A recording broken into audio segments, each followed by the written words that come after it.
There's an odd feeling in the air here, and it's not from the distinctive aroma of the millions of old documents stored in the building since the early 1960s. What's going on is that historians and genealogists who've been coming here for years, and people who have never visited before, have heard the news that the federal government wants to shut it down and move everything inside to California. These are some of our earlier records. These are from the General Land Office, but they show the various Indian agencies and the allotments. This particular one is for the Puyallup and Muckleshoot Indian reservations. But I love these old maps because they did so much more than just draw lines. Sue Karen is director of the federal facility, home to documents, photos, and one-of-a-kind maps, like this one from 1856, signed by the first governor of Washington Territory. These are the originals. Isaac Stevens' signature on it. This is the record that everything's based on. The looming closure and sale of the building stem from 2016 legislation intended to identify underutilized federal property for fast-track disposal. But elected officials in the 4 states the facility serves, Washington, Oregon, Idaho, and Alaska, say there should have been a public process. Patty Murray, Maria Cantwell, and other senators have asked the White House to reverse the decision. There's one group who depends on the facility and what's inside more than any other: Native Americans. Their lives were radically disrupted by the arrival of Europeans in the 19th century. The archives in Seattle constitute some of the earliest written records of indigenous culture in what's now Washington, Oregon, Idaho, and Alaska. This is, in a way, the DNA for Native life, good and bad, in what became the United States. This is the Register of Indian Families from the Puyallup Consolidated Agency. This is from 1902. And here you have just a register of the Indian families. You have, in some cases, the Indian name. People using these or looking at these registers, they're using them to document that the Bureau of Indian Affairs saw them as being a Puyallup Indian at this time.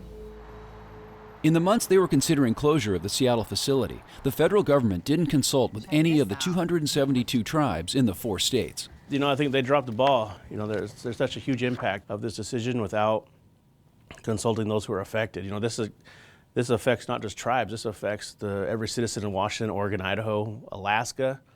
You know, all these folks have their history stored here. In February, National Archives officials from Washington, D.C. visited Seattle. They invited a small group of tribes to Sandpoint to discuss the closure and the plan to move materials to California.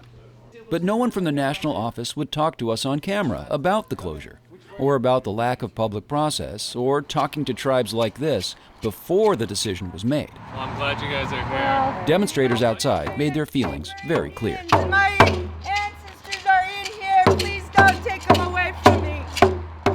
When the meeting was over, some tribal representatives were skeptical about promises made by the D.C. officials.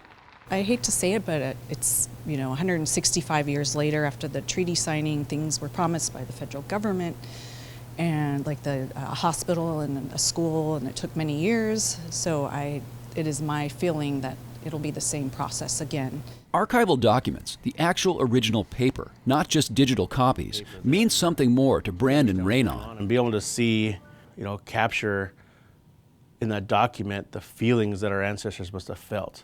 You're not going to get that when you're looking at a digital copy. You're not going to get that when you're looking at a computer screen. And most of what's preserved in Seattle has not been digitized, including burial records for the old Cushman Indian School in Pierce County. I have a voicemail that came in today from somebody that's a Tlingit, and they're wanting to get information on who's buried here from Cushman. And that information is up at Sandpoint. Alaska doesn't have access to those records anymore because all of those records were moved down here.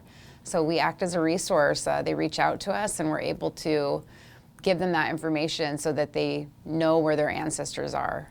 And there's so much more irreplaceable tribal material in Seattle's vast and diverse holdings. These are also some of our older documents. This is from the Tulalip Indian Reservation. And as you can see, they are, in some cases, very faded. Irrigation maps from the Yakima Reservation in eastern Washington. a written tribal history from Umatilla, Oregon, and even photos of the baseball team at Metlakatla, Alaska. What happens if all this goes to California? It might be hard for non-natives to understand, but there's a spirit that comes with their words in paper, their artifacts that are still attached, that we can still feel, that we still understand, that we can have that connection. And you move that stuff away, we lose that ability to feel that connection. Washington Attorney General Bob Ferguson and other officials are exploring ways to keep the facility open. Amber Taylor is optimistic some kind of solution will be found. I think there's a lot of good people on our side. I think that there's a lot of people that are willing to stand with us, and we've been known to take action. So, like I said, we persevere. So, I'm very hopeful. I'm very hopeful.